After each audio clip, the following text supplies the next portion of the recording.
నా పేరు గోపాలకృష్ణ.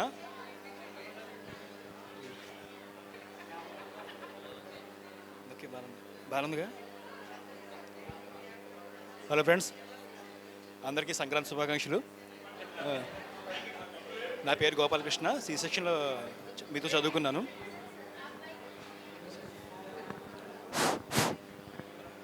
నా పేరు గోపాలకృష్ణ, సి సెక్షన్లో మీతో చదువుకున్నాను. మీ అందరినీ కలవడం చాలా సంతోషంగా ఉంది. నేను ప్రస్తుతం మీడియాలో పనిచేస్తున్నాను హైదరాబాద్లో.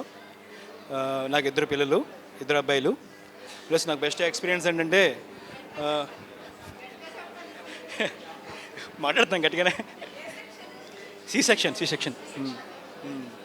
ఇప్పుడు నాకు బెస్ట్ బాగా అనిపించింది ఏంటంటే, ఇప్పుడు ఇవన్నీ మనం చదువుకున్న క్లాసులన్నీ తాటగిలతో షెడ్గా ఉండేది.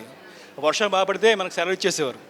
వీళ్ళు ఇప్పుడు శ్రీహరి వీళ్ళందరూ ఇప్పుడు ప్రస్తుతం మనందరినీ గ్యాదర్ చేసి ఇంత బాగా చేశారంటే ఈ గ్రౌండే వాళ్ళందరికీ ఎన్ని నేర్పింది.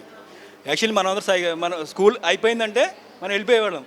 వీళ్ళందరూ ఇక్కడే ఉండేవారు, చక్కగా ఆడుకునేవారు. నాకు చాలా బాధగా ఉండేది. అది మెడ్చేరిపాలెం, వెంటనే వెళ్ళిపోవాలి, స్కూల్ అయిపోయిందంటే వెళ్ళిపోవాలి. వీళ్ళందరినీ గ్యాదర్ చేసి మాట్లాడడం అనేది ఉండేది. చాలా బాధగా వెళ్ళిపోయేవాడిని. కానీ వాళ్ళతో ఆడుకునేవాడిని, వాళ్ళతో స్పెండ్ చేసాను. కానీ మధురాలు చాలా ఉన్నాయి ఈ స్కూల్లో. యాక్చువల్లీ నాకు స్కూలే ఎన్నో నేర్పింది. నేను ఇంటర్మీడియట్ తర్వాత ఇప్పుడు అందరూ బాగా చదువుకున్నారు, నేను చదువుకోలేదు. ప్లస్ డిగ్రీ అయింది, ప్లస్ ఆ కాన్ఫిడెంట్ నాలో చనిపోయింది. ఇప్పుడిప్పుడే నేను నిన్ను సపోర్ట్ చేసుకుంటున్నాను. అంటే ఇక్కడ నా స్కూల్ ఇచ్చిన మోరల్ అందరితో పోటీపడి చదువుకున్నాను నేను 10th క్లాస్ వరకు. కానీ అనుకోని పరిస్థితుల వల్ల అలా జరిగింది. కానీ చదువు చాలా ఇంపార్టెంట్స్. ఇప్పుడు చాలామందిలో టీచర్స్ చాలామంది ఉన్నారు. మీరు నేర్పండి పిల్లలకి నేర్పండి. మంచి అంటే కొంతమంది పిల్లలు బాగా మోటివేషన్తో ఉంటారు, కొంతమంది స్లోగా ఉంటారు. కానీ వాళ్ళందరినీ బయటికి రాగరాల్సిన బాధ్యత మీదే. మంచి భావాలు ఉంటాయి పిల్లలతో. కానీ వాళ్ళన్నీ ఎదగాలంటే స్కూల్ డేస్ బాగుండాలి, కాలేజ్ డేస్ బాగుండాలి.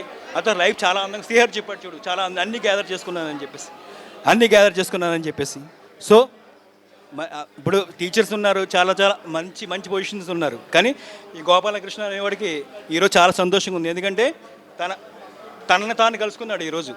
ఎంతో సంతోషంగా ఉంది. 4 సౌలు రకరకాల వృత్తుల్లో మీరు జాయిన్ అయ్యారు. మనం అనుకుంటాం టీచర్లు అవ్వాలనుకుంటాం, చాలా మంచి పొజిషన్స్కి వెళ్దాం అనుకుంటాం. కానీ వీళ్ళు చాలామంది వెళ్ళారు. నేను కూడా జర్నలిస్ట్గా పనిచేస్తున్నాను.